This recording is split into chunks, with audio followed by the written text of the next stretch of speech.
বাংলাদেশের কুখ্যাত অপরাধী এরশাদ শিকদারের কথা মনে আছে? আপাদমস্তক মানুষবেশী এই দানব খেলার ছলেই মানুষ মারতে মারতে নিয়েছিল ৬০ জন মানুষের জীবন। এই সংখ্যা শুধু পুলিশের প্রাপ্ত তথ্য অনুযায়ী। আরও কত প্রাণ প্রদীপ সে নিভিয়ে দিয়েছিল শুধু তার রক্তের নেশা মেটাতে গিয়ে, কে জানে। অবশেষে গ্রেফতারের পর ২০০৪ সালে ১০ মে মধ্যরাতে খুলনা জেলা কারাগারে ফাঁসিতে ঝুলিয়ে তার মৃত্যুদণ্ড কার্যকর করা হয়। জীবনে বহু ধন সম্পদ কামিয়েছিলেন এই কুখ্যাত সন্ত্রাসী, কিন্তু তার এই অর্থ মৃত্যুর আগে কোনো কাজে আসেনি। ফাঁসিতে ঝোলার ঠিক আগ মুহূর্তে তিনি স্ত্রীর উদ্দেশ্যে রাগান্বিত হয়ে কিছু কথা বলেছিলেন। কি সেই কথা? এছাড়াও এরশাদ শিকদারের উত্থান পতনের রোমাঞ্চকর গল্প জানতে ভিডিওটি ১ সেকেন্ডও না টেনে শেষ পর্যন্ত দেখতে থাকুন। এরশাদ শিকদার মনে মনে ভেবেছিল ফাঁসির আগে তার পরিবার যদি একটি গরু কোরবানি দিত তবে বেঁচে যেতেন তিনি। কিন্তু পরিবার এরশাদ শিকদার গ্রেফতারের পরেই তার সমস্ত সম্পদ ভাগ বাটোয়ারা করে নেয় পরিবার।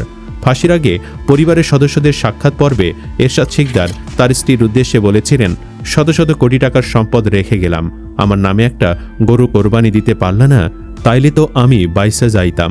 আমার এই দুঃসময়ে তোমরা কেউ পাশে রইলা না। কথিত আছে, মানুষ মেরে যিনি দুধ দিয়ে গোসল করে পবিত্র হতেন, পবিত্র হওয়ার পর জলসার আয়োজন করতেন। আর সেই জলসার মূল আকর্ষণ থাকত এরশাদ শিকদারের নিজ কণ্ঠে গাওয়া আমি তো মরেই যাব, চলেই যাব, রেখে যাব সবই গানটি। পরবর্তীতে কাকতালীয়ভাবে সেই গানটির প্রতিটি লাইনের সঙ্গেই তার জীবনের শেষ মুহূর্তগুলোর মিল খুঁজে পাওয়া যায়। গ্রেফতারের পরপরই তার সহায় সম্পদ পরিবারের সদস্যরা যে যার মতো দখল করে নেয়। কারাগারের অভ্যন্তরে সাক্ষাৎ করতে যাওয়া পরিবারের সদস্যদের এই নিয়ে বকাঝকাও করতেন তিনি। এমনই পরিস্থিতিতে কন্ডেম সেলের ভেতরেও তার বিখ্যাত গানটি তিনি গাইতেন গুনগুন করে।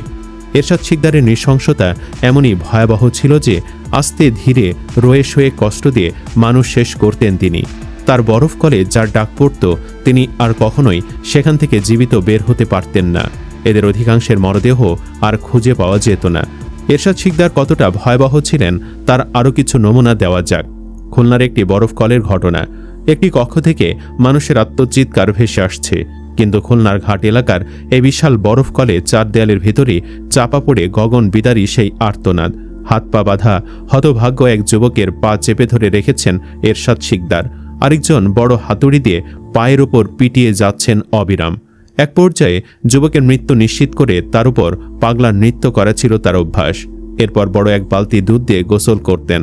পরে যুবকের মরদেহ জমাট বাঁধা সিমেন্টের ব্যাগের সঙ্গে বেঁধে ফেলে দেওয়া হতো ভৈরব নদে।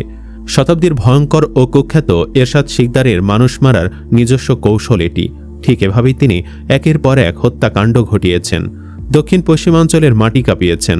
তার হাতের মুঠোয় ছিল জনপ্রতিনিধি, প্রভাবশালী রাজনীতিবিদ এবং আইনশৃঙ্খলা রক্ষাকারী বাহিনী।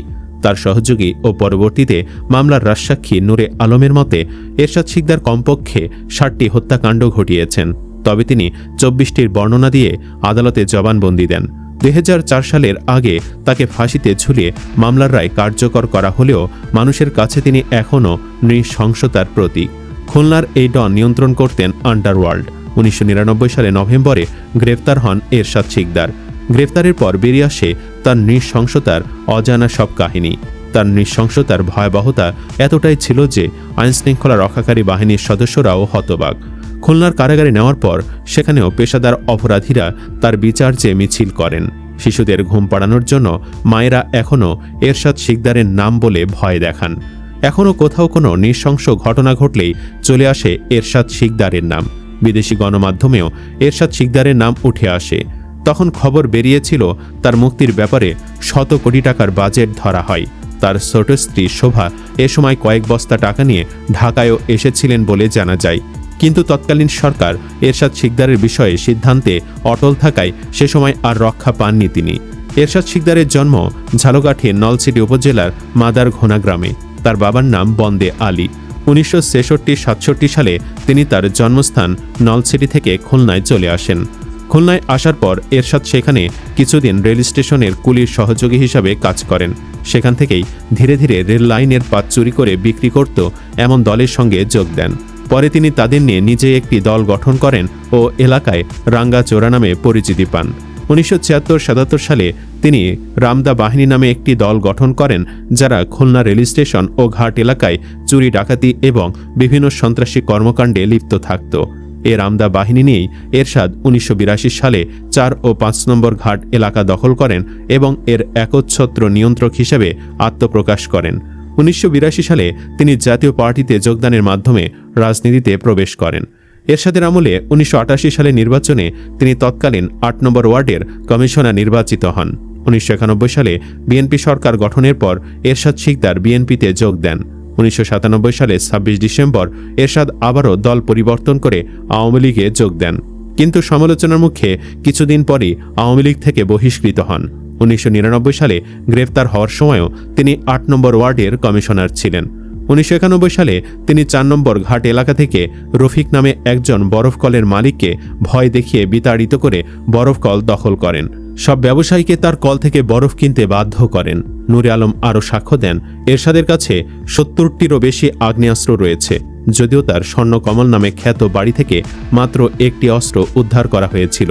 সুপ্রিয় দর্শক, এই কুখ্যাত ঘাতকের শেষ পরিণতি কি এটাই প্রমাণ করে মৃত্যুর সময় অবৈধ সম্পদ কাজে আসে না? কমেন্ট বক্সে ইয়েস বা নো লিখে জানিয়ে দিন আপনার মতামত। ভিডিও ভালো লাগলে লাইক দিন এবং চ্যানেলটি সাবস্ক্রাইব করুন। ধন্যবাদ।